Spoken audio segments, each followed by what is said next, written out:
8 জন উপদেষ্টার বিরুদ্ধে সুনির্দিষ্টভাবে শত শত হাজার কোটি টাকার দুর্নীতির কথা নথি ওনার কাছে আছেন, সরকারি কর্মকর্তাদের কাছে আছে। তাহলে 1 বছরের মধ্যে আপনাদের বিরুদ্ধে এত কথাবার্তা চলে আসলো, আর আপনারা নির্বাচনটাকে ডিলে করতে চান, নির্বাচন নিয়ে অনিশ্চয়তার সৃষ্টি করতে চেয়েছিলেন আপনারা কি কারণে? আপনারা দেখবেন অনেক লোক হঠাৎ করে সেনাবাহিনী সম্পর্ক কথাবার্তা বলেন। বাংলাদেশের এই সেনাবাহিনী হচ্ছে পৃথিবীর অন্য সেনাবাহিনীর থেকে ভিন্ন, কারণ এই সেনাবাহিনীর সৃষ্টি হয়েছে মহান মুক্তিযুদ্ধের ভিত্তি দিয়ে। যেদিন এদেশের মানুষকে যারা স্বাধীনতার স্বপ্ন দেখালেন, 25শে মার্চ কালো রাত্রিতে 71 সালের যারা নিরস্ত্র মানুষকে নির্বিচারে গুলি করে হত্যা করে, সেদিন এদেশের সে রাজনৈতিক নেতারা কিন্তু দিক নির্দেশনা দিতে পারে নাই, স্বাধীনতার ঘোষণাও দিতে পারে নাই। শেখ মুজিবুর রহমান সাহেব তাজউদ্দিনকে বলেছিলেন, আমি যদি ঘোষণা দিই তাহলে আমি ফাঁসির কাজটা যাব। এটা শেখ তাজউদ্দিন সাহেবের মেয়ের বইতে সুস্পষ্টভাবে লেখা আছে, প্রমাণসহ। এবং আমরা একটা জিনিস দেখবেন আপনারা, 1970 সালের আমার চোখের সামনে ভাসে 1971 সালের 30শে মার্চ শেখ মুজিবুর রহমান সাহেবের একটি ছবি পাকিস্তানের সকল পত্রিকার প্রথম পাতায় ছাপা হলো।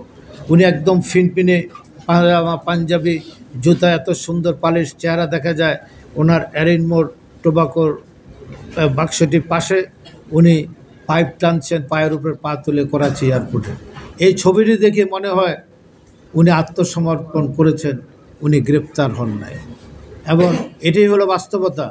আর সেদিন 71 সালের 25শে মার্চ মধ্যরাত্রির পরে 26 তারিখ যখন আসলো, বিপ্লব ময়দানের ড্রামের উপর দাঁড়িয়ে একজন তরুণ মেজর জিয়াউর রহমান বললেন, উই রিভোল্ট, আমরা বিদ্রোহ ঘোষণা করলাম।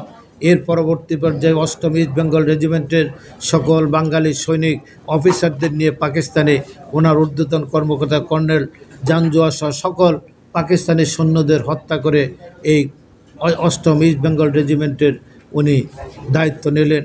এটাকে একটি বাঙালিদের প্রথম আন্দোলনের সূতিকাগার হিসাবে এটাকে চিহ্নিত করলেন। তারপর 27 তারিখ উনি চট্টগ্রাম কালুরঘাট বেতার কেন্দ্র থেকে মহান স্বাধীনতার ঘোষণা দিয়েছেন।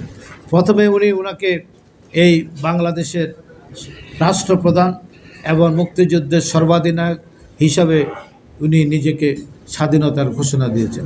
পরবর্তী পর্যায়ে এই ঘোষণাটি আবার সংশোধিত হয়ে শেখ মুজিবুর রহমান সাহেবের নামে এই স্বাধীনতার ঘোষণাটি উনি দিয়েছেন, এটাকে রাজনৈতিক কারণে। তা আজকে এটা বলতে চাই, সেদিন যদি জিয়াউর রহমান স্বাধীনতার ঘোষণাটি না দিতেন তাহলে দেশে মুক্তিযুদ্ধ হতো না। এবং বাংলাদেশের এই জন্য আমি বলছি, আপনারা দেখবেন মুক্তিযুদ্ধের সর্বাধিনায়ক কে ছিলেন? জেনারেল ওসমানী। আর মুক্তিযুদ্ধের সকল সেক্টর কমান্ডার কারা? যারা পাকিস্তান সেনাবাহিনী থেকে বিদ্রোহ করে সেই সকল কর্মকর্তারা সকল সেক্টর কমান্ডার হয়েছেন, তাদের নেতৃত্বেই সেদিনকার ইপিআর, পুলিশ, আনসার মুক্তিযুদ্ধ শুরু করেছিলেন, তাদের নেতৃত্বে মুক্তিযুদ্ধ হয়েছে। আপনারা দেখবেন শেখ পরিবারের, আওয়ামী পরিবারের একজন লোকও রণাঙ্গনে যুদ্ধ করে নাই বা কেউ আহত হয়নি। অতএব এই মুক্তিযুদ্ধের মধ্য দিয়ে যে সেনাবাহিনী গঠিত হয়েছে, এই সেনাবাহিনী 90-র গণঅভ্যুত্থানের পরে নুরুদ্দিন ইচ্ছা করলে ক্ষমতা নিতে পারতেন, কিন্তু যখন আন্দোলন তুঙ্গে ওঠে তখন সেনাবাহিনী জেনারেল নুরুদ্দিন বললেন হোসেন মোহাম্মদ এরশাদকে, আপনি ক্ষমতা থেকে চলে যান, এদেশের মানুষ আপনাকে চায় না। এবং নুরুদ্দিন